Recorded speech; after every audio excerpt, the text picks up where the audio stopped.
Well, let me just tell you my story. On June 8th of 2012, I accompanied a friend of mine to the Indianapolis airport to pick up some boxes that he had shipped. And we went into the reception area up to the window, and he presented his papers, and the officer behind the window immediately asked us, "Are you getting married?" Which stunned me. And then he asked me for my driver's license. He told us to sit down. A little while later he came back and he told my friend that they needed to ask him some questions in the back, that they would open the locked door and let him in. He went back there. About a half an hour later, they came back to the window and told me that they needed to ask me some questions and they would open the door. Two armed and uniformed officers opened the door. One in front of me, one behind me, escorted me to an office. They told me to sit on the couch, and as soon as I sat, the female officer told me that they had read my email for the past year. I immediately thought, of course, that this is unconstitutional. She then proceeded to ask questions that I knew they had read my email, and they were personal questions. She began by asking me what was the nature of my relationship with my friend. I told her that we had met at a study abroad program over 40 years ago, that we had reconnected on the internet, which she knew, and that he was visiting me. And she then started asking more personal questions. Why did you sign your email "Love and Kisses"? I said it was an affectionate way to end an email. She wasn't satisfied with my answers and she kept asking the questions over and over again. Eventually, she asked me about some parties that he had. And again, I mean, I just said these were parties. And after a while, of course, I went back to the reception area. How long were you there in total? We arrived there at 9 o'clock. We left there sometime after 3. I know we were over there over 6 hours. At what point in this ordeal did you realize that something wasn't right? As soon as the male officer asked us if we were getting married. That just was, to me, very strange. Did you receive any explanation for why you were detained? No. No, they didn't give us one. Before this, did you ever imagine that your privacy would be invaded in such a way by our own government? Yes, because Patriot Act, I knew about that, and I knew what Russ Feingold had said about it, that this could be a problem, and that it was a violation of our Fourth Amendment right under the Constitution. And so, yes, I knew all about it. What was it like to hit so close, well, hit you directly? Just unbelievable. You know, I mean, these were innocent emails. This was just a little, you know, romantic, flirtatious exchange of email with someone. That summer was my high school reunion. It was like a high school reunion. So why would they be interested in that? During all this, how did they treat your friend? You know, I wasn't back there with him. As far as I know, they, you know, were businesslike with him, but they asked him a lot of questions, and we weren't able to go to lunch. He was back there from 9 to 3, so, you know. Did he ever find out whether he was on some sort of watch list or whether his name was on some sort of list? He wasn't. He didn't know that. However, part of their conversations with us and with him was that they would put him on one. Wait, they were talking to you in advance on perhaps putting him on a watch list?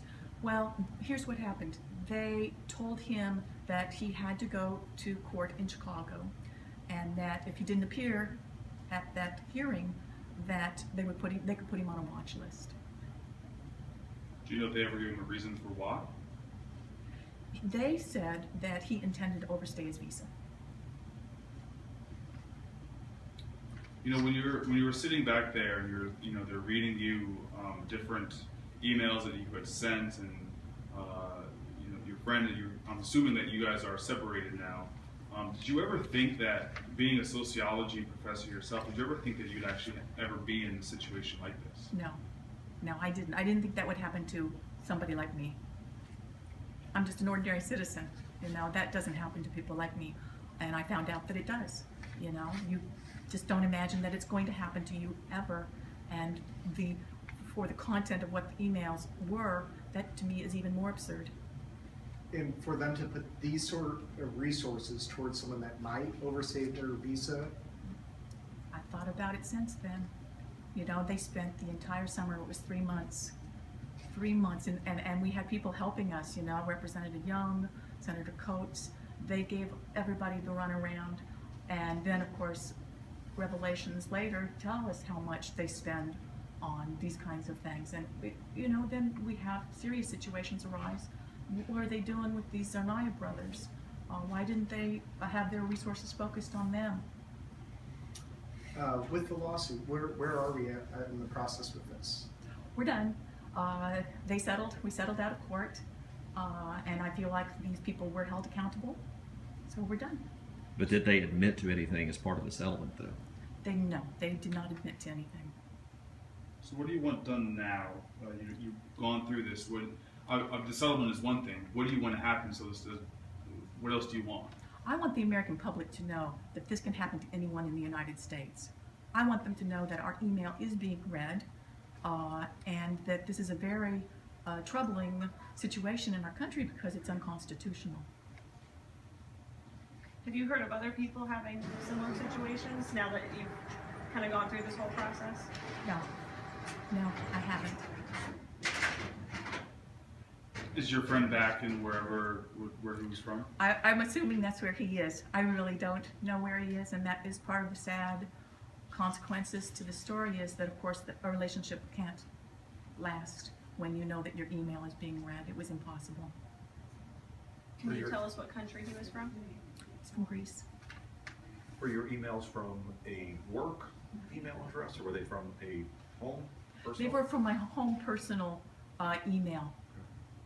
I have set up separate ones for work and then my own private email for personal relationships and my publishing that I do. I do that over my own personal email. Did you start retracing in your head, were there things that something in my past I must have said or put in an email that would make me, a target? Did you start kind of going through your head? You do. I mean, of course you do. I mean, what is it that they thought,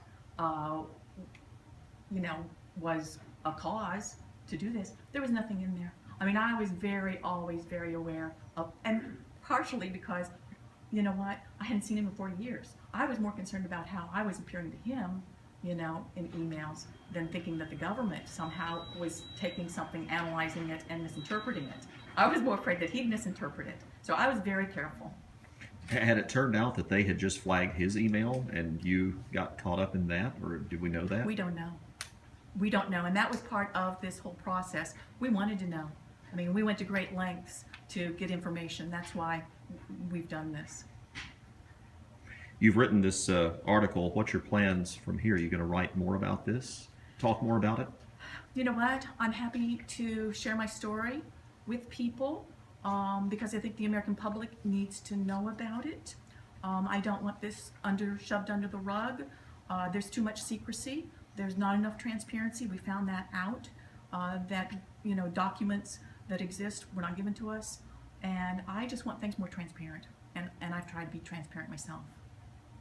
This airport is particularly known for having some of the best security in